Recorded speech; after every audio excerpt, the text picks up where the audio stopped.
सबका बहुत बहुत आभारी हूँ। ये जो सम्मान आपने दिया है, ऐसा न कभी पहले हुआ है मेरी ज़िंदगी में और शायद ही कभी आगे हो। इतनी भारी मात्रा में मैंने कभी अधिवक्तागण को कभी नहीं देखा। एक वकील के नाते जब भी कोर्ट में जाता था, ज़्यादा से ज़्यादा 40-50 वकील, कभी वकीलों का गैदरिंग हो, कोई सम्मेलन हो तो 500। एक जज के नाते कोर्ट में जितने वकील देखे हैं वो भी कभी इतने नहीं। इतनी भारी मात्रा में मैं पहले ही देख रहा हूँ मैं। और ये सब आपके प्यार की निशानी है कि आप सारे लोग यहाँ पर इतनी मात्रा, इतनी संख्या में उपस्थित हैं। मैं चाहूँगा ये कि मैं हिंदी में ही बोलूँ, पर ज़रा कहीं गलत हो तो थोड़ा संभाल लीजिएगा।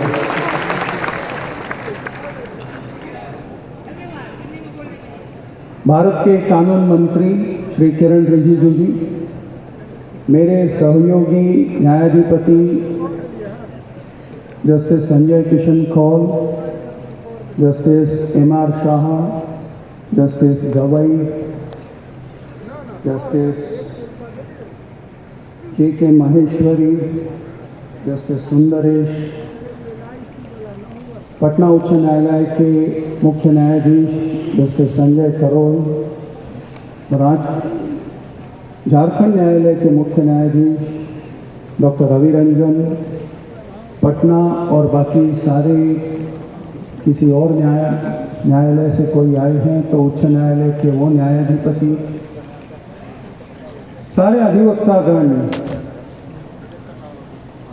मनन मिश्रा जी और उनके सहयोगी जो भी ऑफिस बेरर्स हैं, बार काउंसिल ऑफ इंडिया, फिर बार काउंसिल ऑफ बिहार के जितने भी ऑफिस बेरर्स हैं, और मैं यहाँ पर देखता हूँ कि कई सारे स्टूडेंट्स हैं, यंगस्टर्स हैं, वो भी कई अच्छी संख्या में उपस्थित हैं। तो ये सारे उन स्टूडेंट्स के लिए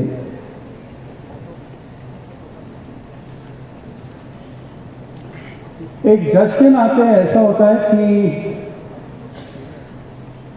एक थोड़ा सा फैसिलिटी उसको होती है कि जजमेंट के बाद वो बोल सकता है आई एग्री करके, और सारा जो भी उसके पहले वाले लोगों ने बोला है, जजमेंट दिया है, उसके ऊपर वो अपनी सम्मति दिखाए। तो मैं मेरे से पहले जितने लोगों ने जो कुछ भी बोला है आपके सामने, उस पर मैं मोहर लगाता हूँ और ये कहता हूँ कि मैं बिल्कुल उन सभी चीज़ों को अग्री करता हूँ, मेरी सम्मति है। जब भी कोई वकालत या वकील इस पेशे की बात करते हैं हम, तो इस पेशे की खासियत क्या है? इस पेशे की खासियत, हाँ ये बात सही है कि हमारे फ्रीडम स्ट्रगल में वकीलों का काफ़ी योगदान रहा है। भारत की घटना बनाते वक्त भी वकीलों का काफ़ी सारा योगदान रहा है। उन सारे लोगों के उस कंट्रीब्यूशन को हम हमेशा याद रखते हैं, उसको हमेशा सलाम करते हैं। पर थोड़ा सा अगर विचार करें कि वकील की खासियत क्या होती है। वकील वो आदमी होता है जो, अगर आज की मॉडर्न सोसाइटी की बात करते हैं तो, जिसका ट्रेनिंग ही ये होता है कि रूल ऑफ लॉ को वो अपहोल्ड करे, उसको संभाले, उसकी मर्यादा रखे, उसका मान बढ़ाए। एक तो ये बात हो गई। दूसरा, हर चीज में वो एक रीज़न ढूंढता है कि अगर ये इस तरह से ये विधि होनी चाहिए, ये गतिविधियां होनी चाहिए, तो उनके पीछे क्या कारण हो सकता है। तो कारण खोजने की, एक रीज़न ढूंढने की हमेशा कोशिश करता है। और एक तीसरी बात यह है कि वो हमेशा रैशनली सोचता है कि जो भी बात हो, एक जैसे हम स्कूल में कभी ज्योमेट्री का थ्योरम जैसे देखते हैं, एक step leads to second step, वैसे उसका रैशनल थिंकिंग होता है। शायद यही वजह है कि महात्मा गांधी ने अपना सत्याग्रह करते वक्त, दांडी यात्रा के वक्त नमक को ही क्यों चुना? उनके पास कई सारे ऑप्शंस ओपन होंगे। अगर आपको फॉरेन गुड्स को नहीं करना है, नहीं लेना है, या एक नॉन कोऑपरेशन की मूवमेंट तैयार करनी है, तो कई सारे उनके पास ऑप्शंस हुए होंगे। उन्होंने सिर्फ नमक को ही क्यों चुना? उसके पीछे जो कारण है कि भाई नमक हर आदमी की जिंदगी में एक अहम बात होती है,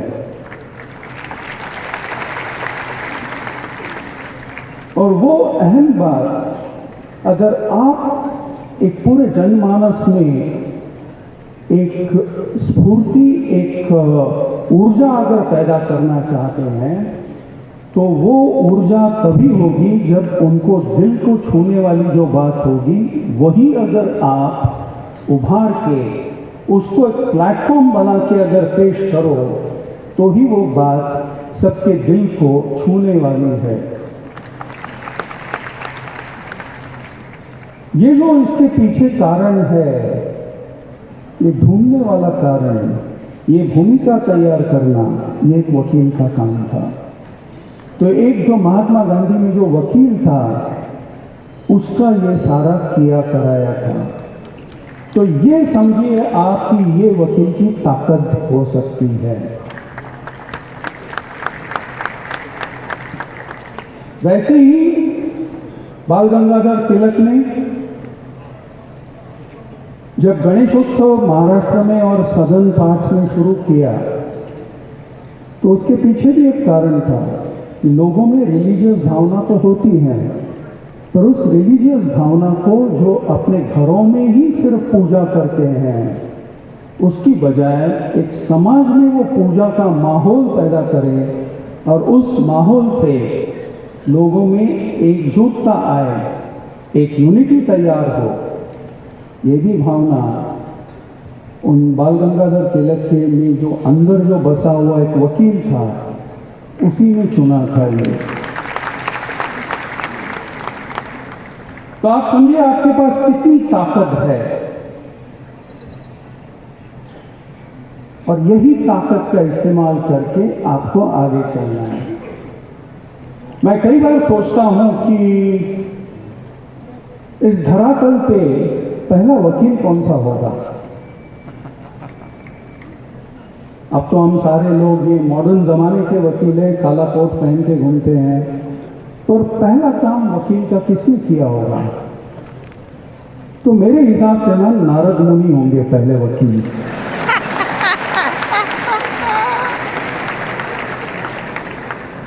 समझिए आप कि वाल्या जो आगे चल के वाल्मीकि बने, ऋषि वाल्मीकि बने, एक बार उनसे टकराए थे नारद मुनि, और वाल्या ने उनकी जान तक लेने की कोशिश की थी। उनको बोला था कि मुझे आपके पास जितना पैसा है दे दो। तो उसका हृदय परिवर्तन किसने किया? वो नारद मुनि ने किया। तो एक कन्विंसिंग पावर जो है वो हर वकील में एक होती है, उसको बढ़ाना है, उसको अपने आप को और ऊंचा करना है। ये जो कन्विंस करने की पावर है, ये सारे आप लोगों में पावर है,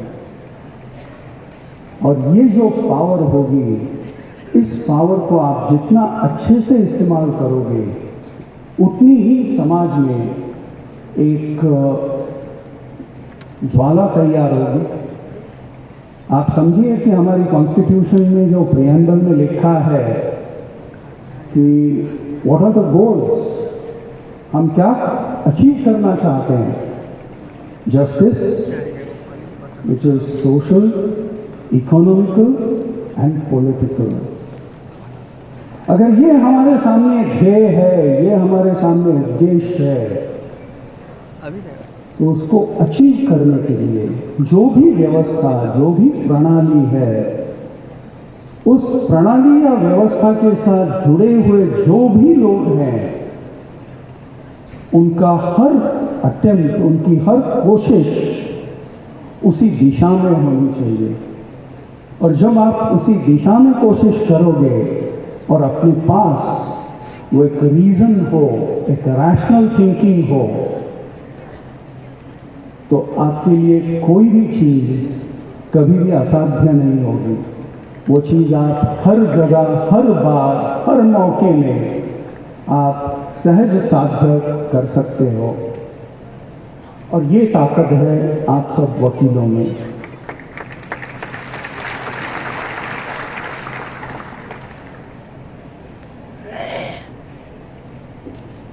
अभी एक सज्जन ने जो पहले सुबह सुबह एक स्वस्ति वाचन किया,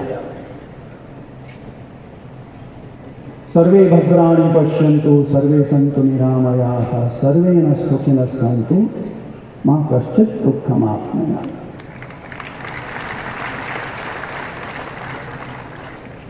ये है क्या? यही तो चीज़ है हमारे भारतीय राजघटना में लिखी हुई, या उसका जो मेन पर्पस है, सर्वे भद्राणि पश्यन्तु। हर आदमी जो चाहता है वो पाए। व्हाट डज मनेका गांधी से? Maneka Gandhi says that yes, every man, every citizen must be provided with an opportunity to excel himself in life. And that's exactly what the state apparatus must do, must provide him. If that's the logic, if that's the goal, तो सर्वे भद्राणि पश्यन्तु सर्वे सन्तु निरामयाः। ये अगर हमारा उद्देश्य है, तो हम वकीलों का एक कार्य एक और है, और वो एक है कि असतो मां सद्गमय तमसो मां ज्योतिर्गमय। और हर आदमी एक प्रकाश की ओर, एक ऊर्जा की ओर, एक अपने ध्येय की ओर। ध्येय सिर्फ अपना नहीं, अपने अगल बगल में जो लोग हैं वो सेकेंडरी, अपनी स्टेट है वो थर्ड, और आगे चलकर अपना देश, ये सबसे बड़ा अहम बात है। और ये अगर हम करते रहें तो आप जहाँ पर भी हो, आपने सारा कुछ पा लिया। Thank you so much.